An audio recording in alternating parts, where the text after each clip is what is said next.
Hey guys, this is Mark Hutten with AdultAsperger'sChat.com. Today I want to talk to the neurotypical wives, and I have a question for you. Did you realize that your spouse with ASD may actually be afraid to discuss relationship difficulties with you?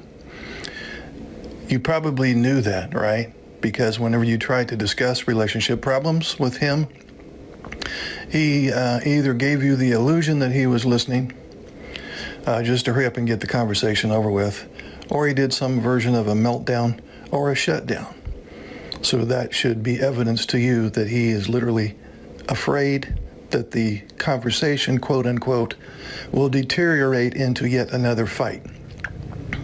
Now, as you know, ASD level 1 or high functioning autism is a developmental disorder, which means that developmentally your spouse on the spectrum has a social emotional brain that is underdeveloped. In other words, he is low in social and emotional intelligence. This also means that his social and emotional needs are significantly lower than yours.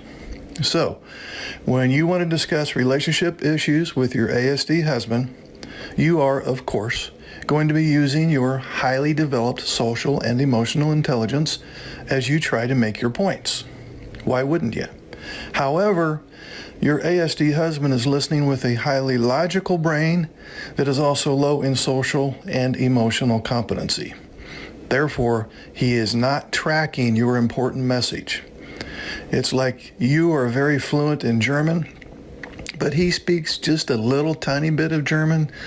So as you're talking, he's only understanding and retaining about 10% of the total information, and he knows it.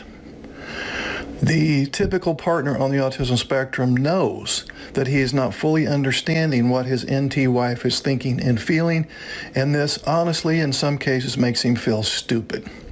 The NT wife eventually realizes that her husband doesn't get it. She feels as though she has wasted her time and energy in trying to make him understand what she needs. So she understandably complains that he doesn't get it and may even accuse him of not caring and not listening.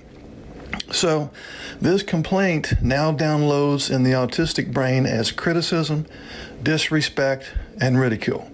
So this is why the man with ASD hates having difficult conversations with his wife. Now he feels stupid and chastised. He may think something along the lines of this: I don't understand what she is saying or feeling, which makes me feel dumb, and then I get in trouble for being dumb. So maybe you can see why difficult conversations about relationship problems would be something that he dreads. And when the NT wife says something along the lines of, well, we need to talk, you can be assured that his anxiety instantly increases as he forecasts yet another bad outcome. That would be a heated argument that yields no solution. So many men on the autism spectrum have literally reported that they are afraid of their NT wife, and they have used that term, afraid. They know that when there has to be a discussion on relationship problems, they're not going to fully grasp her perspective, and they're also going to be in trouble for not being able to grasp it. So most often, the ASD man will try to avoid these difficult conversations, and if that's not possible, he'll hurry up and agree to whatever you say purely to get the conversation over with as soon as possible, which instantly reduces his fear and the associated anxiety. Hey guys, this is Mark, and I got a quick message to the neurotypical spouses out there. And if you have been one of those spouses that have, well, my autistic spouse doesn't have any emotion, there's no empathy, he's a hologram, he's a robot, he's an automaton, it's like being married to Mr. Spock, and that you think he's devoid of emotions, I got news for you. He needs love and understanding just as much as you do, as a highly sensitive, intuitive, neurotypical wife. Individuals with ASD, despite what's been widely written and talked about, do have emotions. In fact, I'll go so far as to say, more often than not, they're rich with emotion, not devoid of it.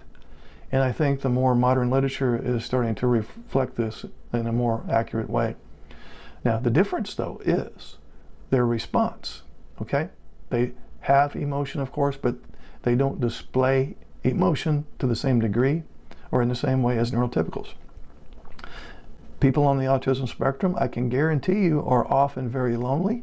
They can be very anxious much of the time. Many of them are depressed, chronic low-grade depression as a result of feeling out of place in the world.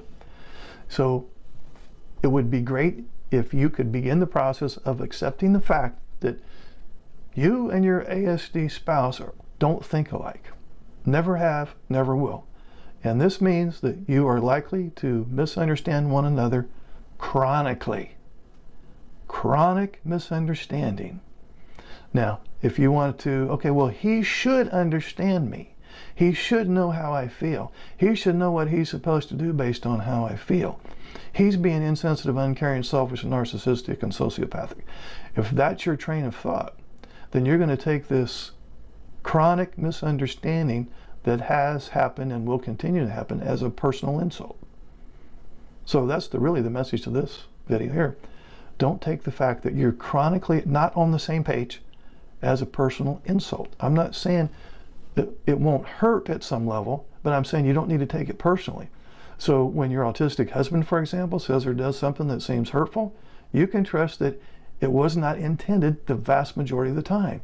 98% of the time, the things that he says or does that are hurtful, and they are hurtful. There's no malicious intent behind there.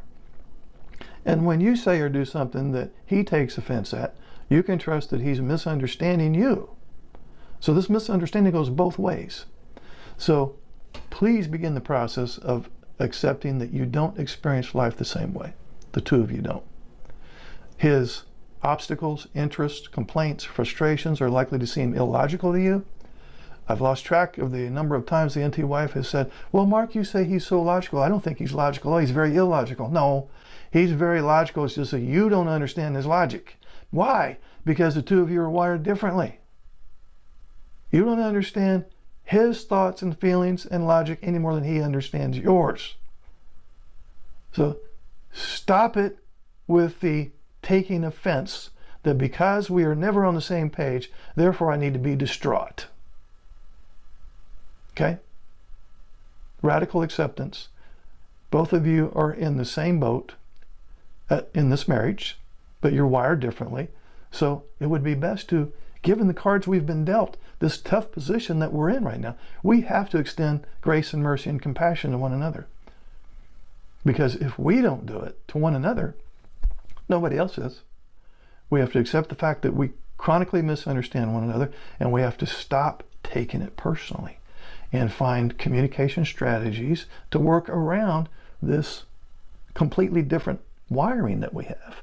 She's intuitive, highly sensitive, very wants deep emotional connection, super high in emotional and social intelligence, social and emotional skills, social and emotional needs. He's low. Okay, so there's plenty of ways to work with that. Now, I'm not saying that he doesn't gaslight, so please don't think that I'm accusing you of false download, but I hear this gaslighting thing from NT wives so often. And upon further investigation, it's not gaslighting. It's behavior that has a variety of exhibitions, and we can take a deep dive on that if you want, that's all anxiety based. Sometimes, I'm just going to pull out an example off the top of my head. Sometimes gaslighting is really, he is triggered. He is now under the influence of some cortisol and adrenaline. He feels threatened. Now, I'm not saying he never gaslights. You know, that may occur, but I'm saying at least 80% of the time, you're downloading it as gaslighting. And it's the same. We can have the same conversation about narcissism. We could have the same conversation about love bombing. We could have the same conversation about masking. And I run into this all the time. They go, well, he's selfish, insensitive, uncaring, narcissistic, sociopathic, gaslighting. All. Well, it looks like that. Sometimes it might be that. But what's really going on is behavior that manifests as a result of some form of mind blindness, emotions blindness, executive function deficits, anxiety, sensory sensitivities, problems with prediction, weak central coherence, theory of mind deficits. And I don't mean to sound like I'm chastising anybody in here. You have grossly underestimated the severity of this disorder. grossly. And it's understandable because he functions so fine in so many other areas of life. And so it's like, why wouldn't you almost take it personally? Like, wait a minute, walks fine, looks fine, talks fine, works fine, probably the smartest guy at work, has some friends. And what is it with us? Well, what's up with that is you're high in social and emotional intelligence, he's low. You're high in social and emotional skills and needs, he's low. He's high in logic and general IQ, not calling him dumb. He can't keep up with you. He has to be, you're the most socially and emotionally complex entity in his life. He has to be firing on all 8 cylinders to match you. He doesn't have 8 cylinders. In the vast majority of cases when they're younger, something's off. They know something's off. The parents know something's off. The teachers know something's off. They try to fit in. They can't, I'm giving you the super duper snapshot here. They try to fit in. They can't fit in. And they realize that I'm no good at this social game. And so that's when they shift over to their special interest of a non-social and emotional nature, hyper-focus on that for extended periods of time, which is a huge mistake because now they're losing valuable years to gain social skills and emotional literacy. So they have literally kind of given up. Now to fast forward to today with you, we're with a guy who learned to be independent and autonomous long time ago. He's a solo player, just happens to be married. He's not a team player. And he had to do that as a survival mechanism. Hey, this is Mark Hutten. Would you like to schedule a one-on-one Zoom call? Okay, it's so simple. Just look under any of my videos in the description area.